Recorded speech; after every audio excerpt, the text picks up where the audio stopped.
presenting Professor Skye's Record Review, the only first listen new music review show hosted by a French professor on Father's Day 2020. So I released an episode yesterday about the new Bob Dylan album, and I wasn't going to record today, but my family asked me what would I like to do, and I realized I want to listen to Neil Young and think about Neil Young, and that would be a great Father's Day gift to me. So I've listened to the new/old album Homegrown by Neil Young, and I'm here to review it now. This is almost my second Neil Young review of the week. Every 100 episodes I do an album I consider to be an underappreciated classic, and my next album in that series is going to be Landing on Water, his 1986 misunderstood masterpiece. But I'm going to be talking about Homegrown instead. I should probably talk about why does Neil Young mean so much to me. I don't talk about him very much on this channel, but he is pretty indisputably the most important musical figure in my life. In that crucial period of time of your late teens and early 20s, it was Neil Young that I liked the most, that I followed the most, who I looked up to as a sort of model of what music and artistry should be. That's changed in the years, and it's odd because I feel like I had this bizarre relationship to Neil Young as far as a superfan goes. Every once in a while, I'll meet a real superfan, and they get so pissed at me because I don't know all of the bootlegs. I don't know even what songs are on which albums. I mean, the majority of my love of Neil Young came from having an old Maxell XL2S cassette tape with Tonight's the Night on one side and Everybody Knows This Is Nowhere on the other. And I would just rewind it to keep listening to Tonight's the Night. But you know, like, even though, I'm not kidding here, when I talk about myself, you know, like this is my Neil Young CD collection. You know, this is just absolute madness. You know, just madness on madness on madness on madness. But even then, you know, Neil Young's the kind of guy who has that sort of following that's just so extreme, and it's so easy to get lost in his back catalog and to just get overwhelmed by his brilliance. He's actually released an album since I've started doing this channel, Colorado. I didn't review it. Why would I not review my favorite artist of all time? Maybe not anymore, but definitely for most of my life, that's what I thought. Why wouldn't I review the new album? This is the problem. It takes me up to a decade to appreciate a Neil Young album. Sometimes I'll listen to it for the first time and like it. Usually it takes me a long time because Neil Young is one of those few artists who is completely evergreen, always good, never bad, always changing, always following his own muse, his own vision of how his art should sound. So when he releases something new, often my take is like, ooh, geez, I don't know. I think Neil's finally lost it this time. And then I realized I was wrong. You want some examples? Let's take Broken Arrow. I mean, everybody knows Sleeps with Angels is a great avant-garde masterpiece from Neil Young's 90s. But Broken Arrow just seems like a throwaway, whatever, he just put it together. That album is as good as anything he released in the 70s. It really is. But the first 30 times I listened to it, I didn't like it. I don't like Colorado. It came out. I have just not forgiven Neil Young for divorcing his wife, Peggy. I'm sorry. That's juvenile of me. I've been divorced. I believe it's not a bad institution, but I invested mistakenly too much in their sort of celebrity love. That, and then Will Arnett and Amy Poehler breaking up, kind of crushed my sense of what love is. So ever since he broke up with Peggy, this is weird of me to say, but I haven't really been able to listen to his music. I feel like it's some kind of extended midlife crisis. I know he's in his 70s, but the dude is forever. If anyone could live to 140 and still be making good albums, it's Neil Young. I haven't loved an album of Neil Young, or let me say it this way. I haven't given an album of Neil Young's the time and space and attention that I need to love his albums since Greendale in 2003. When I first listened to that album, I thought it was junk. I thought, oh, this time Neil Young has finally lost the plot. But of course, he didn't.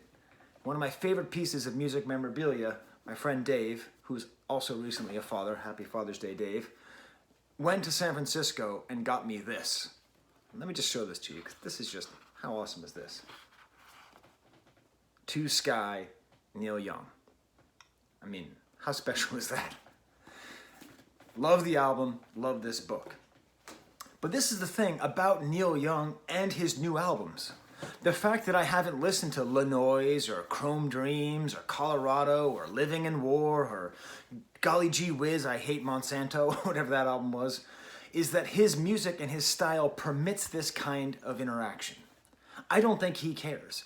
I think because his music is evergreen, because he was reborn in the 80s, when he pissed off Geffen and when he decided he wasn't going to be some boomer dinosaur who just keeps making the same albums, when he became friends with Dennis Hopper and Devo and decided to make that movie Human Highway, which is really underrated by the way, and just decided to just go way off into the unknown, he was reborn. He saved himself from the death that so many people in his generation suffered. He releases things all the time. He re-releases things all the time. I would argue that there is no proper Neil Young timeline. The fact that I haven't listened to Colorado and taken it seriously, I don't think it really matters. It might be 2024, and I might be doing episode 3200, and I'll be saying, well, I'm revisiting Neil Young's masterpiece from 2019, which at the time I didn't like because I feel bad about divorce. That's the kind of artist that Neil Young is. And on this Father's Day, I was able to listen to it. My family likes him just fine, not as much as I do. I was able to fill the house with this album. Now the funny thing is I say there's no timeline to Neil Young, and I'm immediately going to contradict myself right now. Because of course there are different eras. And I think you can appreciate different eras at different times. And no era is more interesting. Well, actually, that's not true. The 80s are more interesting. An era that is very interesting is that mid-70s mess of Neil Young's catalog. What a mess. He recorded Tonight's the Night in 1973, didn't release it until 1975, recorded On the Beach in 1974, released it, but then never released it on CD until like 5 years ago. Then apparently he made this album, Homegrown, and was going to release it in 1975, but didn't. What a mess this period of time was. Neil Young was just cranking out album after album, classic track after classic track. My favorite album of all time, Tonight's the Night, comes from this period of time. Yet even as somebody who is something of a super fan, not good enough for those dudes online who are going to be like, how can you call yourself? That's fine, I don't mind. You guys do you, I'll do me. I realized on this Father's Day what Neil Young's mid-70s output is like. It's like my father's basement. My father moved up here to Rochester from Boston a couple years ago with my mom, who sadly passed. And in his basement is all of the stuff he's collected over the years. And he's not always the best curator of his own stuff. He doesn't know most of what's down there. He really doesn't.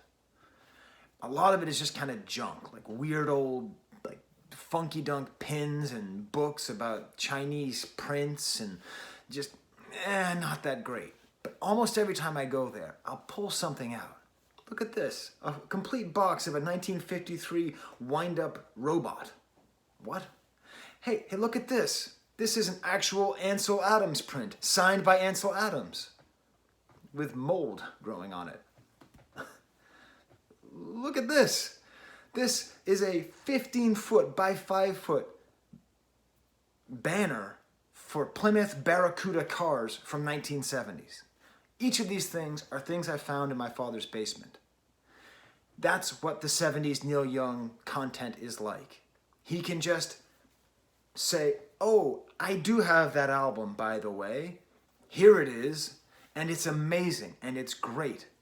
And it's like it's brand new. And part of the beauty of listening to Neil Young the way I do and the way I think a lot of people do is it's possible he released this in 1975 and I just never got around to hearing it. Only right now did I hear it. As a matter of fact, let me keep going on this whole family thing. This whole thing reminds me of a moment, okay? So before my sister-in-law even married my brother, our main connection was Neil Young. And Deborah, that's her name, was like this great Neil Young fan who would teach me all these things I didn't know. I was just a, whippersnapper kid in high school. And one time, I told her my favorite album was Tonight's the Night. She's like, do you know about On the Beach? This is before the internet, So I was like, On the Beach? No. Yeah, that's the album that he released right before or right after Tonight's the Night. Really? No, I have all the... I have all the CDs, Deborah. I have all of them. You don't have On the Beach. And she gave me a cassette. Her dub of the album. It was her only copy of the cassette. I listened to it and listened to it and listened to it. And I think a friend of mine stole it or I lost it. And it was a source of guilt for years. I apologized to her. She also moved to Rochester recently. I apologized to her and said, I'm really sorry I lost your tape. I could only really apologize when Neil Young released this on CD, I don't know, in 2006 or something. So here is a complete masterpiece album, On the Beach, as good as After the Gold Rush, better than Everybody Knows This Is Nowhere, as good as Trans, so much of his other stuff that he's done. And he just, oh yeah, you know what, that is in the box. Do I have a signed print by Salvador Dali of St. Jerome slaying the dragon in my basement? Yeah, here you go. That's another thing that's in my dad's basement. There's just so much great work being done that this is just a pure celebration of Neil Young and what he was able to do. And part of the reason that it's so enjoyable is that he's so vibrant, and I'm positive I am wrong about Colorado, okay? I am wrong. Whenever I don't like a Neil Young album, 100% chance I'm wrong on that. But this one, very easy to approach. I read a little bit about it in my 5 minutes of research. Apparently, he didn't release it because he thought it was too much of a bummer. It's a breakup album. It's a good breakup album, but it's a breakup album. But it's funny that he decided to release Tonight's the Night, which is, in and of itself, a very depressing album. It's also funny that it came out so recently after he released this, the live version of Tonight's the Night, which, if I were more into describing old music, this would probably have been my album of the year when it came out. This is great. This is as good as the actual studio album. How do you do that, Neil Young? And how is this just hanging around in your basement too? I get it. I could have been one of those guys, one of the Neil Young superfans, and I could have had this. But it's much more fun to wait for Neil to give it to me himself. But you just let it go. Just let this album out. Now, he does say as well in an interview that I read that he considers it the connective tissue between Harvest, Old Ways, and Harvest Moon. My one problem with this album is that Neil Young has many different modes. My favorite mode is when he's with Crazy Horse and he's raw, and he's loud, and he's crazy. My second favorite mode is when he's experimental and weird. The Country Neil is my third favorite mode. I love Comes a Time, great album. I love Harvest. Out on the Weekend is a perfect song. I'm going to listen. The second I hit stop, I'm going to listen to On the Weekend and crank it up on the radio, on the stereo. God damn, that song's great. Harvest Moon is a fine album. The first time I saw him in concert, it was with Booker T and the MGs supporting that album. But that's my least favorite kind of Neil, the country, the Stray Gators Neil. I prefer the Crazy Horse, but it's still good. And part of what makes Neil Young so wonderful is all these different modes. Now, a weird thing about this album is that I knew most of the songs, and I don't know why. Again, I'm not one of these super fans on Reddit or whatever, or neilyoungfans.net, who can tell you where all these things come from. But as an example, Separate Ways, I'm pretty sure I've heard live versions of that. I'm pretty sure that I have a bootleg of the show I saw in 93 and that he played it in Boston in 93.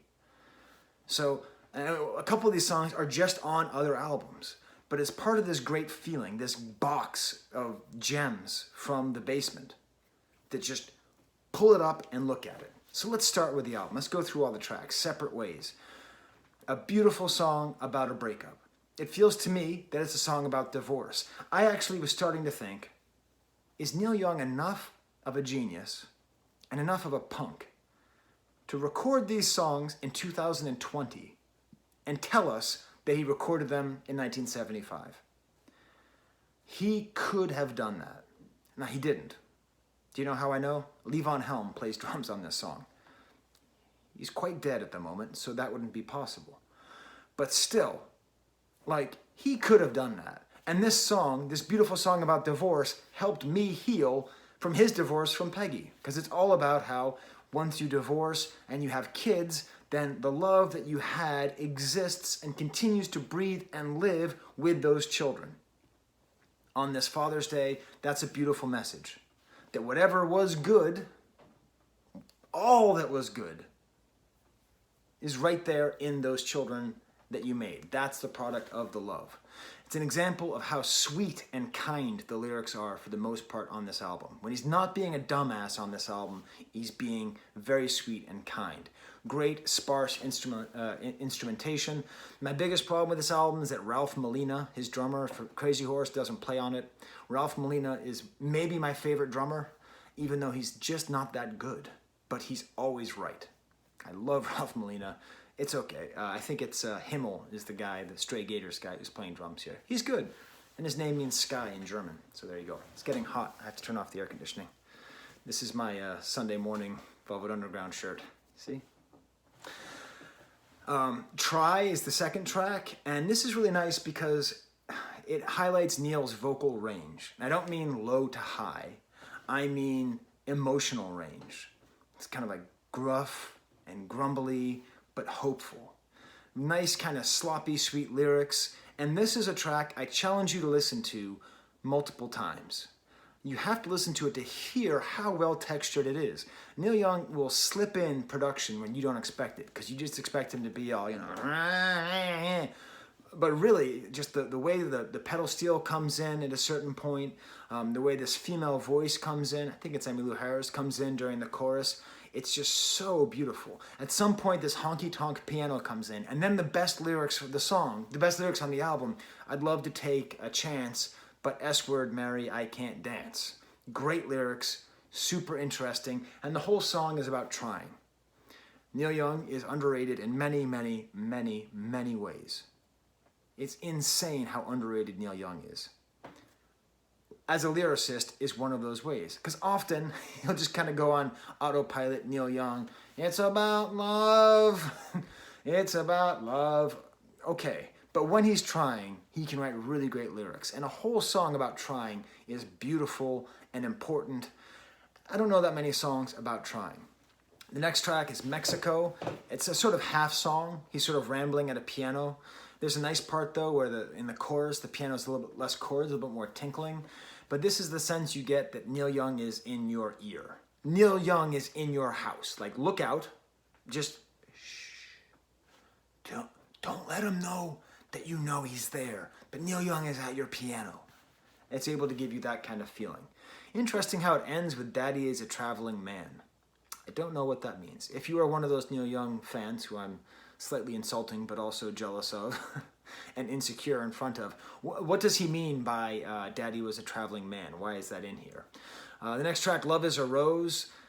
This is weird because this is a recycling of another song, Dance, Dance, Dance, which I don't know, why do I know the song Dance, Dance, Dance?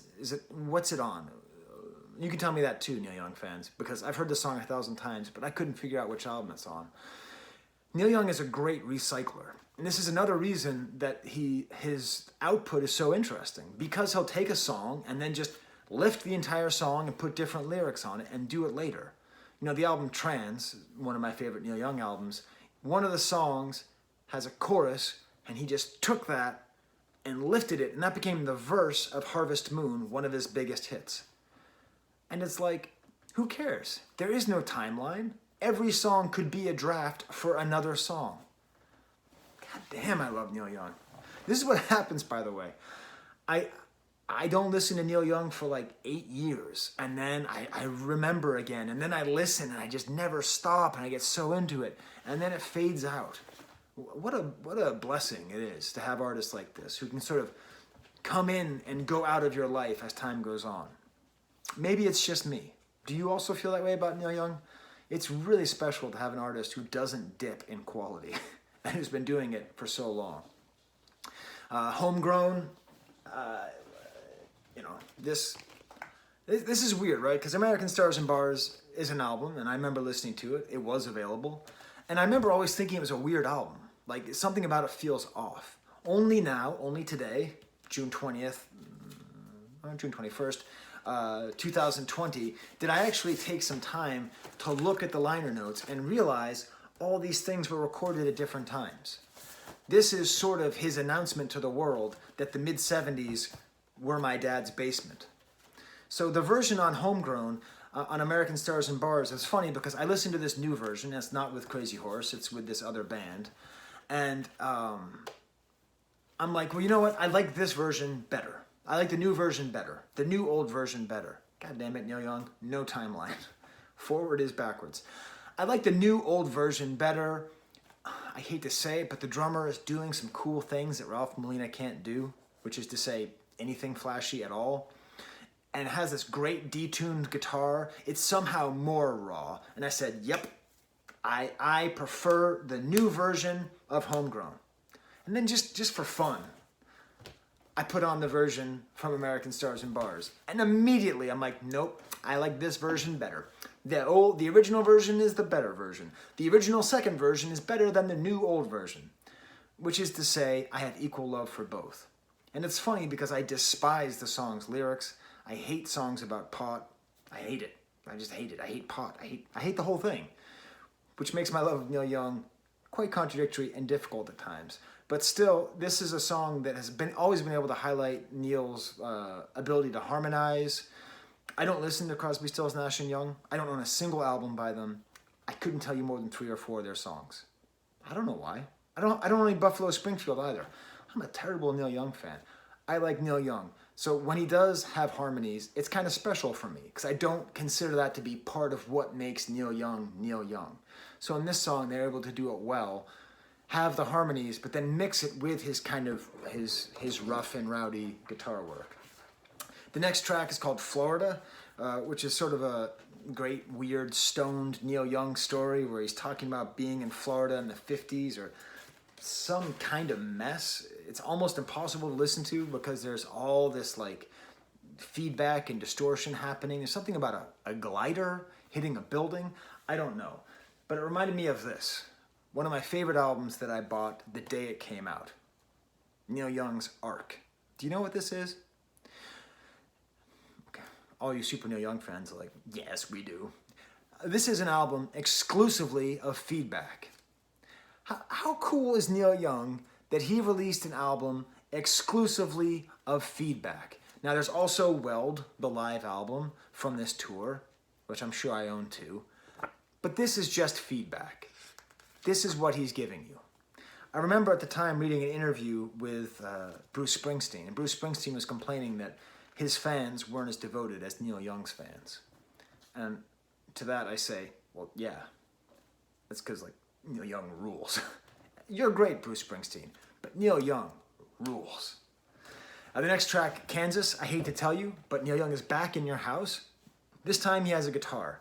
It feels like kind of a half song as well. I appreciate the half songs. I appreciate the inclusion of things that feel like they're not quite done, not quite developed, because this was such a fertile point for Neil Young, much like they all are, that I'll take anything that they have. The lyrics here are quite nice. I feel like I just woke up from a bad dream, and it's so good to have you sleeping by my side. Is he talking about Wizard of Oz, waking up from a bad dream? And then he talks about gliding. So I guess that's the connection to the previous track, Florida. I don't know. The next track, We Don't Smoke It No More. Crap. Sorry. It's 12-bar blues. Unlistenable. It's sloppy, but not like good sloppy. Harmonica's his harmonica assault mode. It's really cool because on a later track, on the track Vacancy, he plays harmonica and has it actually match the melody of the guitar solo. But most of the time, Neil Young's harmonica is fine. Sometimes it's too aggressive. Here, We Don't Smoke It No More has all the strikes against it. Lazy songwriting, talking about, more weed stuff. Just not a great track, but that's fine. Goes on to the next track, White Line. It's a song I've known forever, and I couldn't place what album it's from. How do I know the track White Line? This album is very uncanny, in the German sense, unheimlich, like unhomelike. Like so many tracks, I'd be like, I know this song. What album is this off of? Because this, I would say, I would say this album is kind of a spiritual continuation of American Stars and Bars, which is to say this is the mental state of Neil Young in the 70s, right here, as designed by Dean Stockwell, star of Human Highway.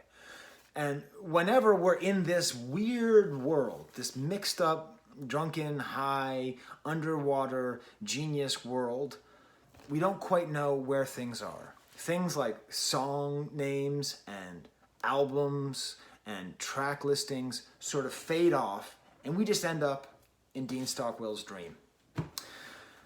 That's a great song. Next track, Vacancy, might be my favorite. It feels a lot like World on a String off of Tonight's the Night, which is weird because, again, Tonight's the Night was recorded before this, but released instead of it. Weird world. It almost sounds like Crazy Horse. That's how I can compliment the music there. But it's just great. It's got some great Neil Young, like 60s style harmonies, the kind of harmonies he would do in the 60s. And again, that guitar being matched with a harmonica. It's maybe the nicest Neil Young's harmonica has ever sounded. It also has a great Neil Young style one-note solo. I had a really good friend in high school who's a professional guitar player. I think he used to tour with the band Menudo in South America. And he was one of those Steve Vai guitar players, you know. Santiago was his name. And somehow we were in a band together. So I played like Ralph Molina, because that's my all-time drumming god. That's who I want to drum like. And he was playing all that kind of stuff. I remember one time I told him, like, do you want to hear my favorite guitar solo of all time? And I played Down by the River, just a one-note guitar solo. And he just didn't get it. And that's sort of like the dividing line, I think, for a lot of people. This is a small section of what that solo feels like. Neil Young can play one note and have it be 1,000. Little Wing, not much of a song either. I swear I've heard this song before too. I don't know where. A couple of chords, some good lyrics. And then the track ends with Star of Bethlehem, which I am fairly certain is the exact same version that's on American Stars and Bars. Like, I'm pretty sure it's exactly the same. The nice thing though is that having it again on here reminded me of what a great song it is and how beautiful it is and how much I can come to appreciate. And maybe now that I'm older, you know, I'm in my middle ages, maybe I will come to appreciate the Harvest, Stray Gator style Neil Young more, because it's hard to be a better song than Star of Bethlehem. So there you go. There's my review of Homegrown by Neil Young. Celebrate Neil Young, be thankful that he's still here, and I'm going to listen to Out on the Weekend, and then I think I have to listen to Colorado, because it's probably great. And look at all this. Do you see all the decorations my daughter did for Father's Day? She went all out. All these things. My whole house looks like this. And I have these presents I haven't opened up yet. And that's a picture of Neil Young and Bjork. And that was a Spin magazine. And they happen to be attached to each other. And so I got them framed like that. That's kind of fun. Okay. Well, until next time, for Darth Vader and Uncle Owen, happy Father's Day. There's the camera.